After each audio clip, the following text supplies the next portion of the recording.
So I asked ChatGPT, what does the Talmud say about Goyim? ChatGPT says the term Goyim in Hebrew generally refers to non-Jews or Gentiles. The Talmud contains various discussions about Gentiles, often within the context of Jewish law, ethics, and interactions with non-Jewish communities. It's crucial to note that the Talmud is a vast and multifaceted text, and its discussions about non-Jews are diverse and not uniform. In some passages, there are discussions about the ethical treatment of non-Jews, emphasizing principles of fairness, justice, and kindness. For example, there are teachings about the importance of providing for the needs of non-Jewish poor and treating non-Jews fairly in business dealings. However, there are also passages that reflect the particularistic nature of Jewish law and identity, which sometimes distinguish between the obligations and privileges of Jews and non-Jews. Some discussions touch upon legal distinctions between Jews and non-Jews in certain contexts, such as the observance of Sabbath laws or dietary restrictions. It's essential to interpret these passages within their historical and cultural context, and not generalize them as representatives of all Jewish perspectives on non-Jews. Moreover, attitudes towards non-Jews have evolved over time within Jewish communities, and contemporary interpretations of these texts may vary widely. That comes off like a severe non-answer. So, then I ask, how does the Talmud say to treat Goyim? The Talmud contains various teachings and discussions about the treatment of non-Jews, commonly referred to as Goyim in Jewish tradition. These teachings are diverse and can't be summarized in a single directive, as the Talmud is a vast and complex text that covers many aspects of Jewish law, ethics, and social interactions. In general, the Talmud emphasizes principles of justice, fairness, and kindness in interactions with all people, including non-Jews.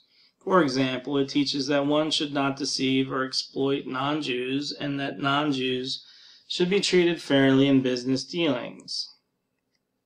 Yeah, what's the problem? There are also teachings about the importance of providing for the needs of non-Jews, including the poor and needy among them. However, it's important to note that the Talmud reflects a particular historical and cultural context, and attitudes toward non-Jews have evolved over time within Jewish tradition. Additionally, interpretations of these teachings may vary among different Jewish communities and scholars. Overall, while the Talmud contains discussions about the treatment of non-Jews, there is no single directive or universal rule governing these interactions. Instead, Jewish tradition encourages ethical behavior and compassion towards all people, regardless of their religious or ethnic background.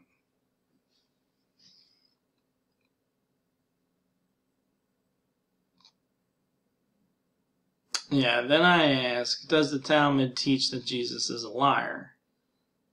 I kind of already did a video about this, but then I asked specifically about what I had heard. Does the Talmud teach that Jesus is a liar? ChatGPT says the Talmud does not have a unified or explicit teaching about Jesus being a liar. However, there are passages in the Talmud that discuss Jesus, often in the context of Jewish-Christian relations and polemics. These passages are typically not focused on Jesus' character, but rather on theological disagreements between Judaism and Christianity.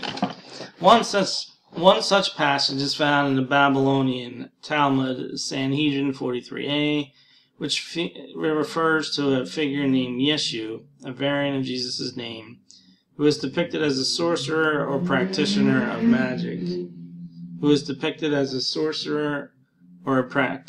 magic.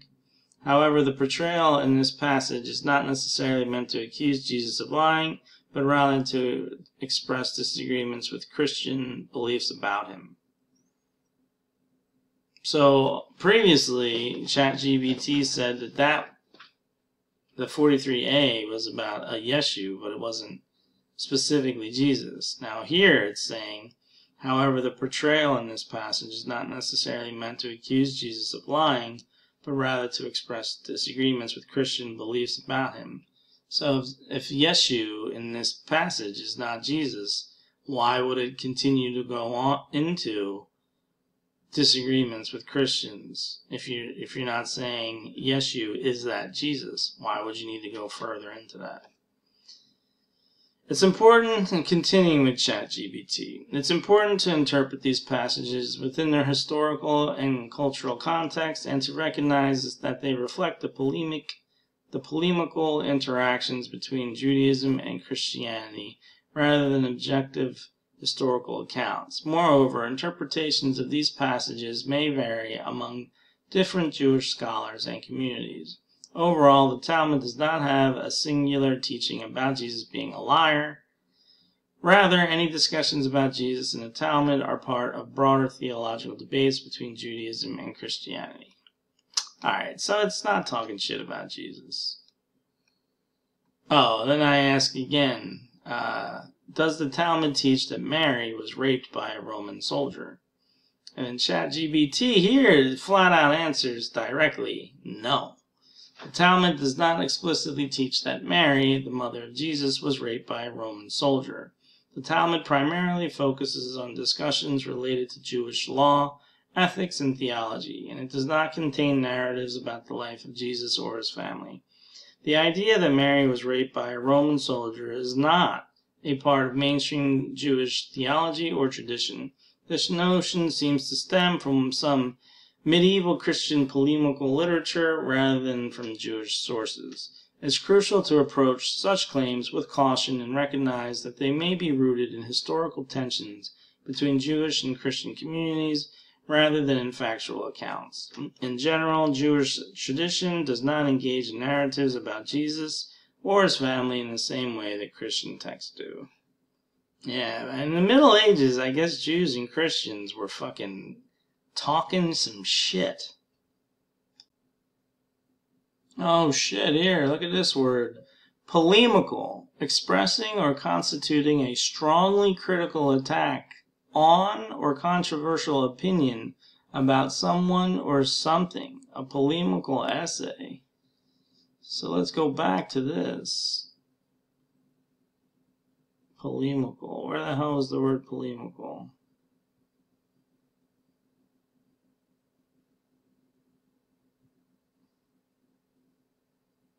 Seems like I read that word twice over here.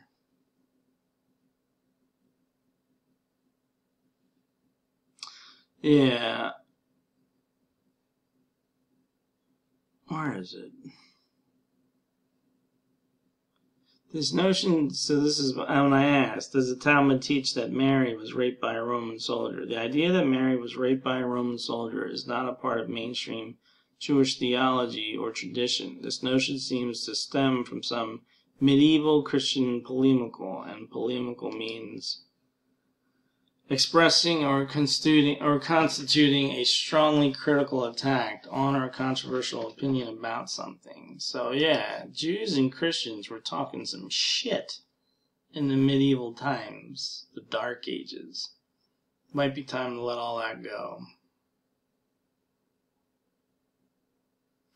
But, you know, how do people really feel today? I wonder what people are being taught. Because we had the Torah, right? We had the Old Testament, and then Jesus was born, and then so many years later, we've got the Talmud come out. Is the Talmud the Jewish response to Jesus?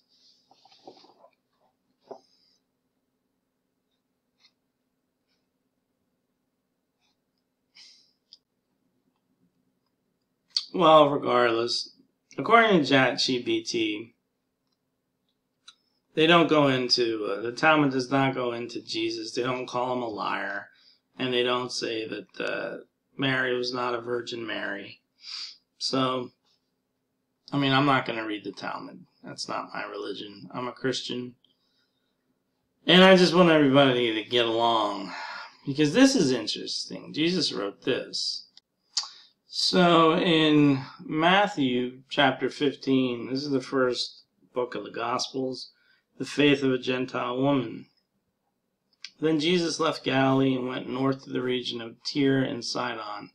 A Gentile woman, the Gentile means non-Jewish. And remember, there were no Christians yet because this is Jesus' time. A Gentile woman who lived there came to him, pleading, "Have mercy on me, O Lord, Son of David, for my daughter is possessed by a demon that torments her severely." But Jesus gave her no reply, not even a word. Then his disciples urged him to send her away. "Tell her to go away," they said. "She is bothering us with all her begging." Then Jesus said to the woman, "I was sent only to help God's lost sheep, the people of Israel." But he came and worshipped him, pleading again, "Lord, help me." But she came and worshipped him, pleading again, "Lord, help me." Jesus responded, "It isn't right to take food from the children and throw it to the dogs." She replied, "That's true, Lord, but even dogs are allowed to eat the scraps that fall beneath their master's table." "Dear woman," Jesus said to her, "your faith is great, your request is granted." And her daughter was instantly healed.